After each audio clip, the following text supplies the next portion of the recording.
Menjadi pribadi yang selalu kesepian memang menyakitkan. Dan perasaan inilah yang dialami oleh salah satu karakter favorit kita semua, yakni seseorang yang berhasil mengajarkan mantra Patronus kepada Harry Potter dan juga guru pertahanan terhadap ilmu hitam terbaik dalam 7 tahun petualangan Harry Potter di Hogwarts. Dia adalah Remus Lupin.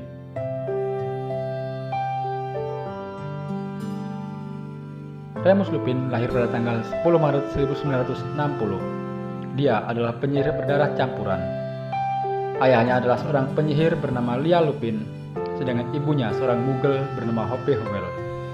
Lial bekerja di Departemen Penanganan dan Pengaturan Satwa Gaib sebagai pengawas makhluk gaib, sedangkan ibunya bekerja pada perusahaan asuransi di Cardiff. Kedua orang tuanya bertemu gara-gara sesosok Hogwarts. Cerita bermula ketika Hope Howell yang sedang dalam perjalanan pulang dari kantornya merasakan ada sesuatu yang mengawasinya dari antara pepohonan yang gelap yang dia tidak tahu bahwa itu adalah sesosok Bogart. Akhirnya, karena imajinasi Hope yang terlalu aktif, Bogart tersebut muncul dan mengambil bentuk sesosok lelaki besar berwajah jahat yang mengancam Hope dengan geraman dan kengerian, sehingga Hope Howell pun menjerit ketakutan. Lial yang sedang melakukan ekspedisi ke Wallace setelah mendengar ada cerita mengenai Bogart liar, mendengar jeritan Hope tak jauh dari tempatnya berada.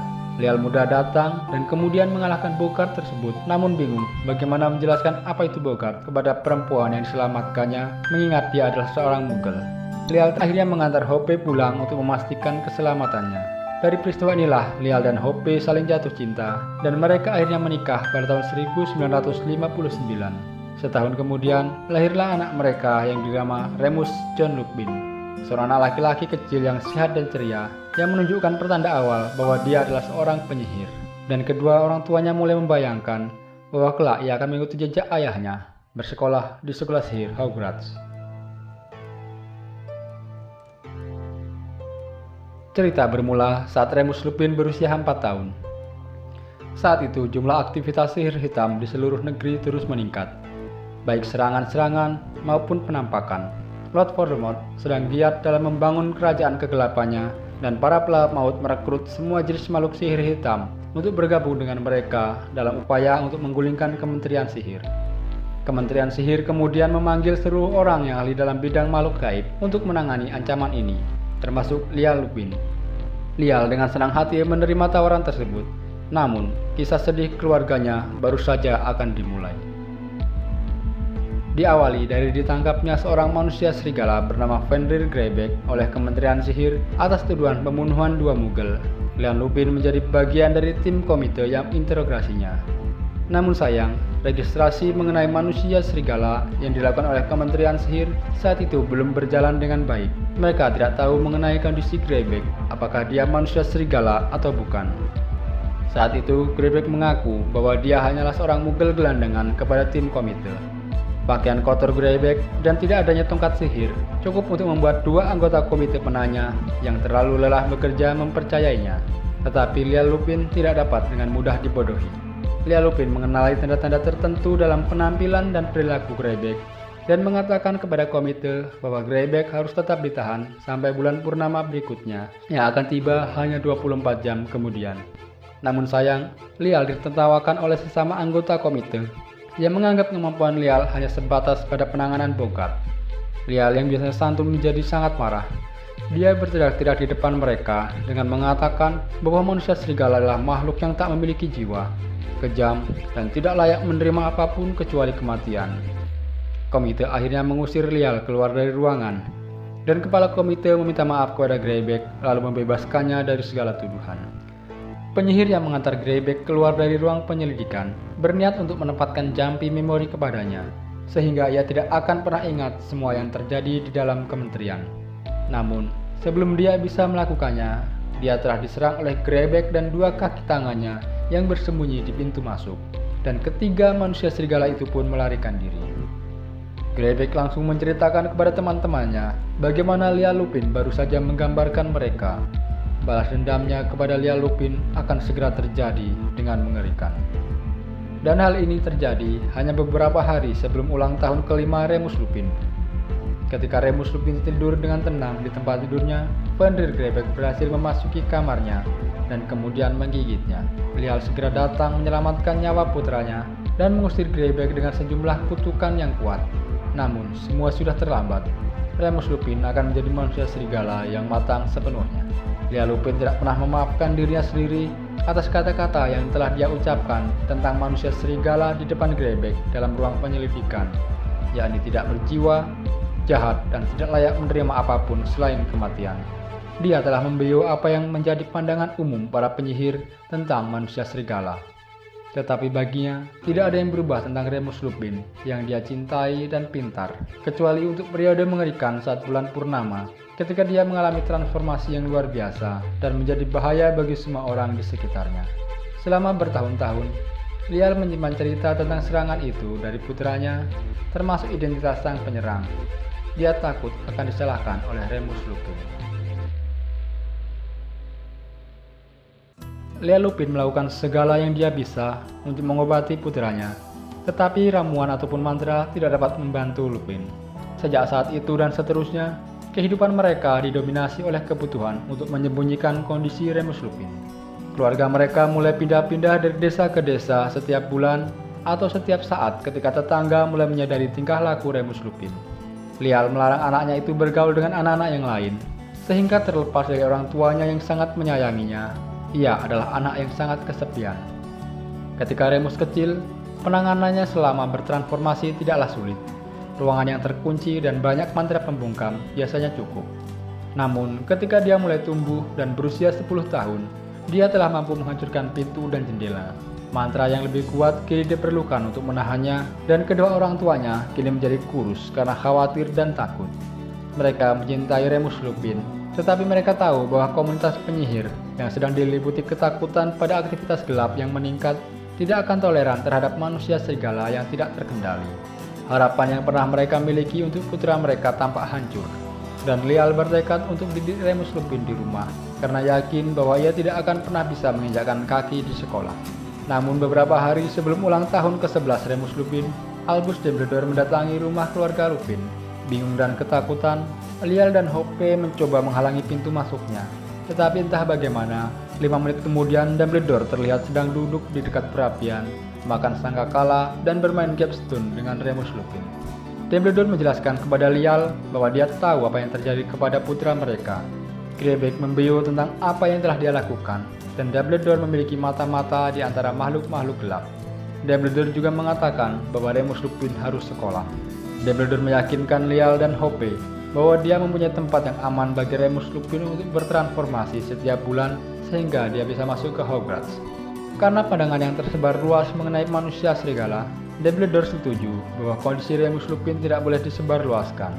Sekali sebulan, dia akan pergi ke rumah yang aman dan nyaman di desa Hogsmeade yang dijaga oleh banyak mantra dan hanya bisa dicapai melalui lorong bawah tanah dari Hogwarts, di mana dia bisa berubah menjadi manusia serigala dengan damai. Kegembiraan Remus Lupin melampaui apapun yang dia ketahui sebelumnya. Itu adalah impian hidupnya untuk bertemu anak-anak lain dan untuk pertama kalinya memiliki teman bermain.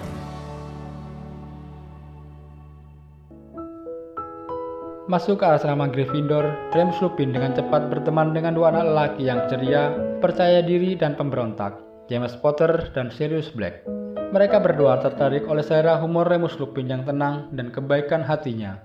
Remus Lupin, yang selalu menjadi pilihan terakhir di antara kedua sahabatnya, berbaik hati kepada Peter Pettigrew, sesama penghuni Gryffindor, untuk bergabung dalam kelompok mereka.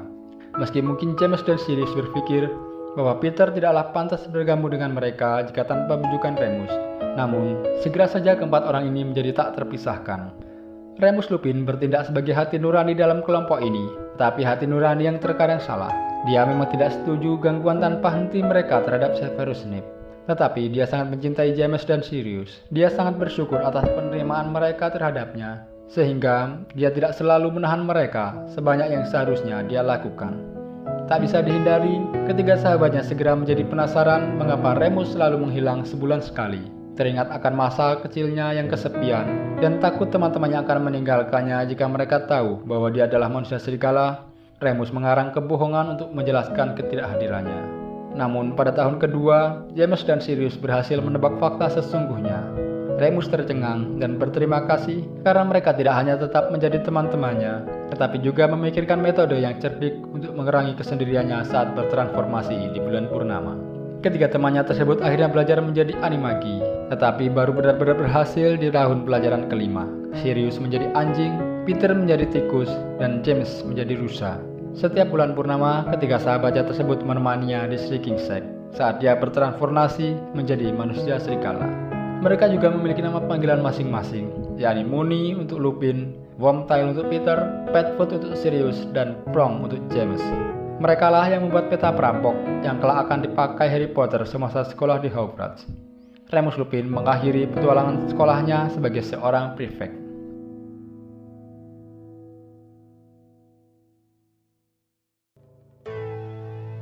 Pada saat keempat sahabat ini lulus sekolah, kekuasaan Lord Voldemort hampir mencapai puncaknya. Perlawanan terhadapnya terkonsentrasi di organisasi bawah tanah yang disebut Orde Pony, yang juga diikuti oleh Remus dan ketiga sahabatnya. Kematian James Potter bersama dengan istrinya Lily di tangan Lord Voldemort adalah salah satu peristiwa paling traumatis dari kehidupan Remus Lupin yang sudah bermasalah. Sahabat-sahabatnya sangat berarti baginya daripada orang lain, karena ia sudah lama menerima kenyataan bahwa kebanyakan orang akan memperlakukannya sebagai orang najis, dan juga bahwa ia tidak mungkin menikah dan memiliki anak. Lebih buruk lagi, hanya dalam waktu 24 jam kemudian, dia juga kehilangan dua sahabat baiknya yang lain. Remus Lupin sedang berada di tempat lain ketika dia mendengar berita mengerikan bahwa salah satu dari mereka telah membunuh yang lain. Sirius Black telah membunuh Peter Pettigrew dan sekarang berada di Azkaban. Dia adalah pengkhianat Ordo dan James Potter sendiri. Jatuhnya Voldemort beberapa saat kemudian memang menjadi sumber kegembiraan yang begitu besar bagi seluruh komunitas penyihir, namun juga menandai awal dari kesepian yang panjang dan ketidakbahagiaan bagi Remus Lupin. Dia kehilangan tiga sahabat dekatnya, dan dengan dibubarkannya Ordo, rekan-rekannya sebelumnya kembali ke kehidupan masing-masing. Ibunya sekarang sudah meninggal, dan meskipun ayahnya pasti akan senang melihatnya, Remus Lupin menolak untuk merusak kedamaian ayahnya dengan kembali tinggal bersamanya. Remus Lupin sekarang menjalani hidup dengan penghasilan yang sangat terbatas, mengambil pekerjaan yang jauh di bawah tingkat kemampuannya, dan juga selalu tahu bahwa ia harus pergi sebelum pola sakitnya yang sebulan sekali di bulan purnama diperhatikan oleh teman-teman kerjanya. Namun, satu perkembangan dalam komunitas sihir memberi Remus Lupin harapan, yakni penemuan ramuan Wolfsbane. Ramuan ini sementara ini memang tidak mencegah manusia serigala kehilangan bentuk manusianya, namun bisa membatasi transformasinya menjadi serigala biasa yang mengantuk. Namun, ramuan Wolfsbane rumit dan bahan-bahannya sangat mahal. Remus Lupin tidak punya kesempatan untuk mengambil sampelnya tanpa mengakui siapa dirinya, sehingga ia harus melanjutkan kehidupannya yang berpindah-pindah dan kesepian. Sekali lagi, Albus Dumbledore mengubah arah kehidupan Remus Lupin ketika dia melacaknya ke sebuah pondok semi terlantar di Yorkshire. Senang melihat sang kepala sekolah, Remus Lupin semakin kagum ketika Dumbledore menawarinya jabatan sebagai guru pertahanan terhadap ilmu hitam. Dia menerima tawaran itu setelah Dumbledore menjelaskan bahwa akan ada persediaan ramuan Wolfsbane yang tak terbatas milik Master Ramuan Severus Snape, musuh lamanya di sekolah. Peristiwa kembalinya dia ke Hogwarts juga berbarengan dengan kaburnya Sirius Black dari penjara Azkaban, dan mungkin juga itu salah satu alasan Dumbledore mengajaknya mengajar di Hogwarts. Remus Lupin pertama kali bertemu Harry Potter di kereta Hogwarts Express. Saat itu Remus Lupin menyelamatkan Harry dari serangan Dementor yang mencari tahu keberadaan Sirius Black. Namun dia tidak membuka identitasnya bahwa dia adalah sahabat dekat ayahnya. Serangan Dementor rupanya sangat membekas dalam benak Harry. Hal ini terbukti ketika Bogat akan mengambil rupa sebagai Dementor saat berada di depan Harry Potter. Remus Lupin akhirnya berhasil mengajari Harry mantra Patronus yang sangat berguna dalam menghadapi Dementor yang berkeliaran di Hogwarts. Berhasilnya Sirius Black menembus Hogwarts membuat Severus Snape mencurigainya sebagai orang dalam Black, mengingat sejarah persahabatan mereka. Hal ini membuat Remus Lupin ingin mengatakan sebuah rahasia kepada Dumbledore bahwa Black adalah seorang animagus dan sangat mungkin dia lolos ke Hogwarts dalam bentuk tersebut. Namun dia urung mengatakannya. Dia hanya menyimpannya dalam hati dan tidak membaginya kepada siapapun di Hogwarts. Keinginan untuk diterima dan menjadi seseorang yang disukai telah membuat dia tidak seberani dan sejujur yang seharusnya. Pada tahun ajaran yang sama, Remus Lupin akhirnya bisa menguasai kembali peta perampok yang dia tidak tahu bagaimana caranya bisa berada di tangan Harry Potter. Lewat peta inilah kebenaran akhirnya terungkap. Pada suatu malam, Remus Lupin sedang memperhatikan peta perampok karena curiga dengan aktivitas Harry, Ron, dan Hermione. Namun dia melihat ada satu nama lain yang sangat mengejutkannya, yakni Peter Pettigrew. Belum selesai keterkejutan Remus Lupin, muncul nama lain di dalam peta tersebut, yakni Sirius Black. Dan kelima orang tersebut terdeteksi berada di Shrieking Shack. Bergegas Remus Lupin langsung menuju ke sana tanpa memperdulikan bahwa malam itu adalah menjelang bulan purnama dan dia belum meminum ramuan Wolfsbane. Tak lama setelah dia pergi, Severus Snape memasuki kantornya untuk mengantarkan ramuan Wolfsbane. Namun Remus Lupin tak ada di sana, dan Snape akhirnya melihat peta perampok yang belum sempat ditutup Remus Lupin. Melihat ada nama Sirius Black dan yang lainnya sedang berada di Shrieking Shack, Snape pun langsung bergegas ke sana. Di Shrieking Shack, kebenaran akhirnya terungkap. Di hadapan Remus, Harry, Ron, dan Hermione, Sirius Black menceritakan tentang kejadian 12 tahun yang lalu dan mengatakan bahwa Peter Pettigrew adalah sang pengkhianat sebenarnya. Ditambah, dia masih hidup dan saat ini berada di Hogwarts dan beranimagi menjadi tikus peliharaan Ron. Sayangnya, karena malam itu Remus Lupin belum meminum ramuan Wolfsbane, mengakibatkan dia harus bertransformasi menjadi manusia serigala ganas yang membuat suasana menjadi mencekam. Severus Snape yang melihat langsung kejadian ini memastikan bahwa dunia harus tahu siapa sebenarnya sosok guru bertahanan terhadap ilmu hitam ini, yakni seorang manusia serigala. Sikap sopan dan hormat Remus Lupin kepada Snape ternyata tidak mengurangi kebencian Snape terhadapnya. Setelah itu, Remus Lupin merasa berkewajiban untuk mengundurkan diri dan meninggalkan Hogwarts sekali lagi.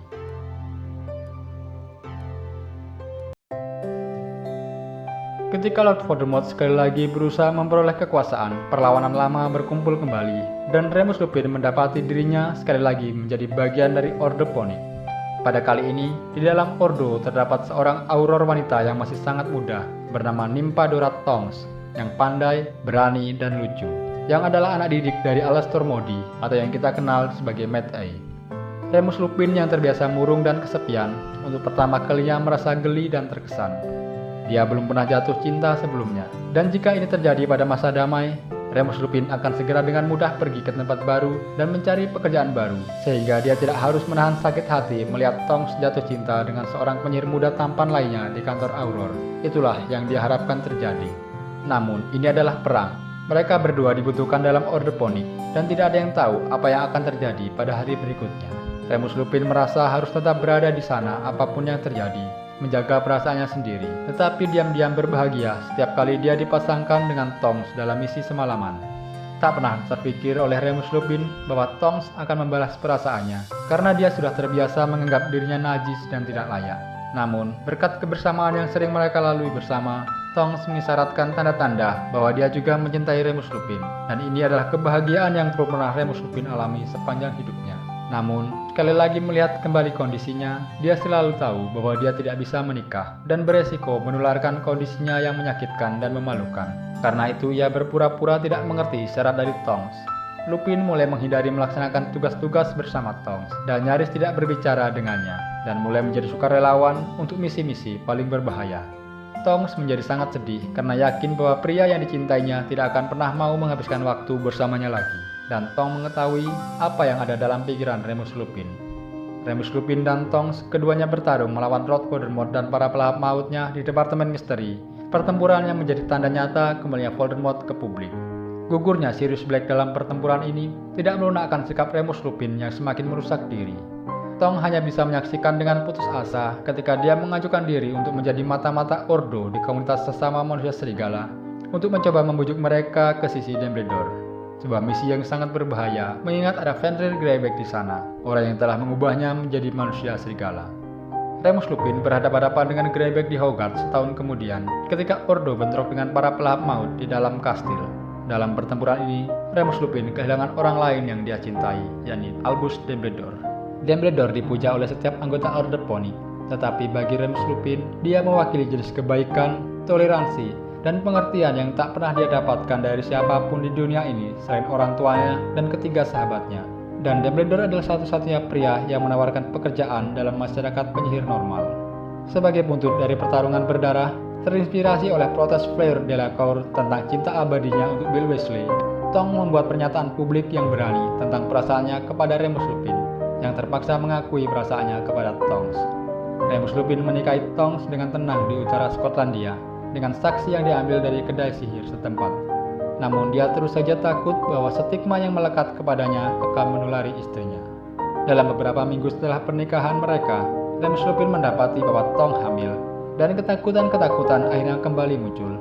Dia yakin bahwa dia telah mewariskan kondisinya kepada anak yang tidak bersalah, dan bahwa dia telah mengutuk Tongs ke kehidupan yang sama seperti ibunya, yakni selalu berpindah-pindah dan tidak bisa tenang, harus menyembunyikan anaknya yang semakin kejam dari pandangan masyarakat. Penuh penyesalan dan saling menyalahkan diri sendiri, Remus Lupin akhirnya melarikan diri meninggalkan Tongs yang hamil dan mencari Harry, serta menawarkan diri untuk menemaninya dalam petualangan apapun meski maut menanti. Yang membuat Remus Lupin terkejut dan tidak senang, Harry yang berusia 17 tahun tidak hanya menolak tawarannya, tetapi juga menjadi marah dan menghinanya. Dia memberitahu mantan gurunya bahwa dia telah bertindak egois dan tidak bertanggung jawab. Remus Lupin merespon dengan kemarahan yang luar biasa dan meninggalkan mereka, lalu pergi ke sudut Liquid Cauldron, tempat dia duduk minum dan marah. Namun setelah merenungi beberapa jam, Remus Lupin akhirnya menyadari bahwa mantan muridnya baru saja memberinya pelajaran yang berharga. Dia teringat James dan Lily yang mencoba melindungi Harry bahkan sampai kematian mereka sendiri, dan juga orang tuanya sendiri, Lial dan Hope, yang telah mengorbankan kedamaian dan keamanan mereka untuk menjaganya. Dengan sangat malu, Remus Lupin meninggalkan penginapan dan kembali ke istrinya, lalu memohon maaf kepadanya dan meyakinkan bahwa apapun yang terjadi, dia tidak akan pernah meninggalkan mereka lagi. Selama sisa kehamilan Tongs, Remus Lupin menghindari misi untuk Orde Pony. Prioritas utamanya saat ini adalah melindungi istri dan anaknya yang belum lahir. Tongs akhirnya melahirkan anak laki-laki yang kemudian diberi nama Edward Remus Lupin, atau biasa dipanggil Teddy, dinamai menurut nama ayah Tongs yang baru saja meninggal. Dan yang membuat kedua orang tuanya lega dan senang, Teddy tidak menunjukkan tanda-tanda menjadi manusia serigala ketika lahir. Pada malam kelahiran Teddy, Remus Lupin pergi sebentar meninggalkan Tongs dan putranya dan menitipkan mereka kepada ibu mertuanya, sehingga dia dapat pergi untuk bertemu Harry untuk pertama kalinya sejak konfrontasi mereka. Di sini dia meminta Harry menjadi ayah baptis Teddy. Dia tidak merasakan apa-apa selain pengampunan dan terima kasih kepada orang yang telah mengirimkannya pulang ke keluarga yang telah memberikan kebahagiaan terbesar baginya.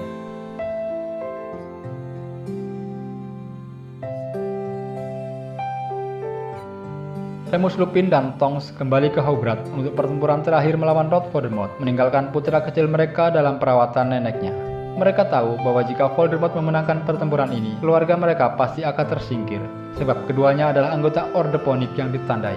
Tongs diincar oleh bibinya sendiri, Bellatrix Lestrange, karena dianggap merusak nama baik keluarga karena menikah dengan manusia serigala. Sedangkan putra mereka adalah kebalikan dari golongan darah murni, karena memiliki banyak kerabat mugel dan juga keturunan manusia serigala.